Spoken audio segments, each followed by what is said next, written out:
Muy bien, pasemos al siguiente. Palabra. Las palabras son más que simples combinaciones de letras o sonidos. Son herramientas poderosas que nos permiten conectar, reflexionar y avanzar como sociedad. Apreciar y entender el poder de las palabras es esencial para una comunicación efectiva y para nuestra evolución continua como seres humanos. Entonces aquí empieza a ver, a mí me gustaría empezar a abarcar este tema de justamente palabra de Dios. ¿Han escuchado ese término? Palabra de Dios. Porque a mí me causó mucho, ay, ¿qué es la palabra de Dios? ¿No? ¿Qué es? O sea, justamente pasa eso. O sea, palabra de Dios, todo nombre pomposo. Ay, es que esta es la palabra de Dios. Todo pomposo, así de, ay, ese vato. ¿Ok? Vamos a hablar vamos a empezar a hablar un poquito sobre la perspectiva judía, porque viene de ahí y justamente viene del hebreo, viene justamente todo el cristianismo, todos los cristianos originales fueron judíos, entonces para mí es muy importante hablar sobre esto. Entonces, la forma en que lo ven los judíos es, la palabra de Dios es el mensaje divino transmitido a través de textos sagrados. En el judaísmo, la Torah es la principal representación de esa palabra. No es simplemente una serie de declaraciones o reglas, una guía completa para la vida, un reflejo de la relación entre Dios y la humanidad. O sea, la palabra de Dios es un reflejo de la relación entre Dios y la humanidad, un medio para acercarse al Creador.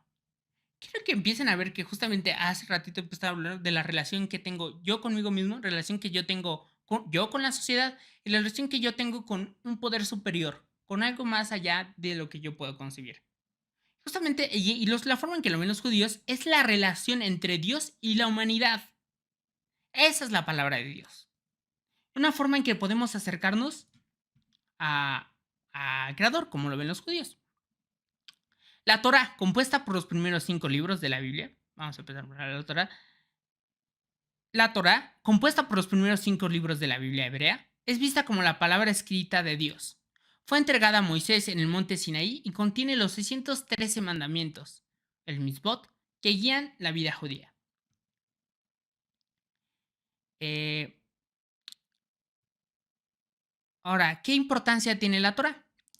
La Torah funciona mucho como una guía moral y ética.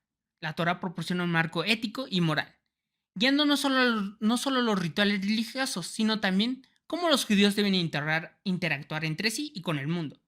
Si empezamos a ver, que yo he empezado a ver un poquito sobre esto, de los 613 mandamientos, te das cuenta que hay muchos mandamientos sobre cómo interactuar con el ser humano, cómo interactuar con Dios, cómo interactuar contigo mismo, porque justamente viene todo esto en los mandamientos y justamente te da recomendaciones, tips, eh, para interactuar y mejorar nuestra relación con nosotros mismos y con el mundo y con Dios. Si nosotros mejoramos nuestra relación con Dios, por consecuencia mejoramos nuestra relación con la sociedad y con nosotros mismos. Identidad y continuidad. Ahora, la Torah es la base de la identidad judía y garantiza la continuidad de la tradición judía a través de las generaciones. Lo que mencionaba hace rato, la tercera punto importante de la conexión con Dios es vista como una herramienta de comunicación directa con Dios y su estudio y observancia fortalecen esa conexión. Ok, ahora vamos a hablar del Talmud. De verdad, cuando yo leí sobre eso, dije, ¿el Talmud qué es eso? Ok. Es la interpretación humana de la palabra de Dios. A mí eso se me hizo súper, no mames, ¿qué onda? Entonces, el Talmud contiene interpretaciones rabínicas de la Torah. Reconoce la importancia de la palabra escrita de Dios y que el Talmud justamente hace énfasis en que necesita una interpretación y una contextualización.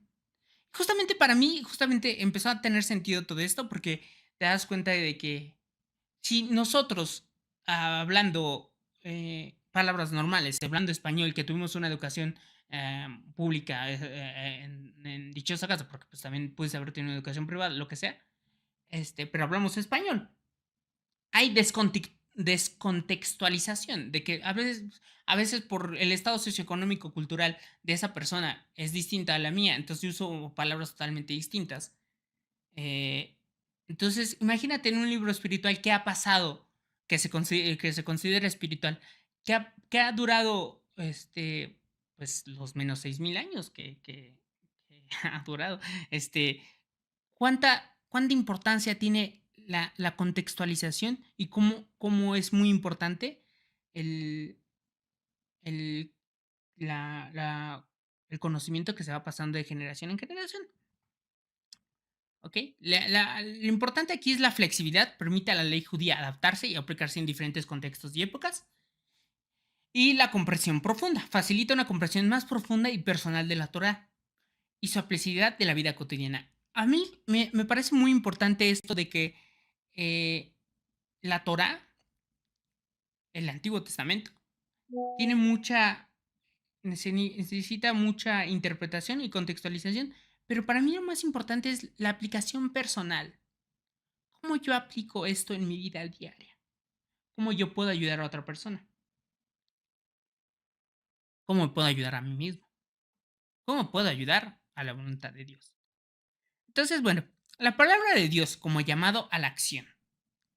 En la tradición judía, escuchar y obedecer la palabra de Dios no es simplemente un acto de fe, sino un llamado a la acción. Los mandamientos no son meramente simbólicos, tienen aplicaciones prácticas en la vida diaria. Parecido a lo que les decía sobre el Shema, justamente, es escuchar y obedecer. Dios todo el tiempo está hablando. ¿Lo estás escuchando? Shema, escuchar y obedecer. Eh, y justamente tiene, bueno, esa parte de Shema, justamente. Es la palabra de Dios como un llamado a la acción, no es solamente teórico, es como cómo la aplico hoy en mi día a día.